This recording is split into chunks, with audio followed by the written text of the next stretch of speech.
Good morning friends. तर आजची सकाळ गावाकडून आबांचं सकाळी सकाळी गाडी धुण्याचं काम चालू होतं आणि साहेबांचं फिरणं.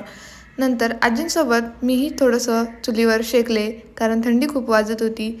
दुपारच्या वेळेस मस्त दोघं पण रानात गेलो, कारण आम्हाला कांदे आणायचे होते. नंतर गेले माहेरी.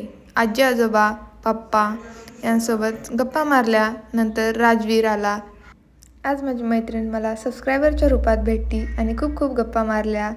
नंतर निघालो पुण्याकडे.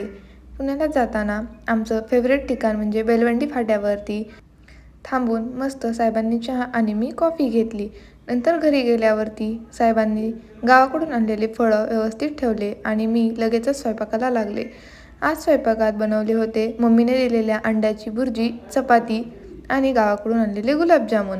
नंतर किचन वगैरे क्लीन केलं आणि असा गेला आज आमचा दिवस. Good night. बाय.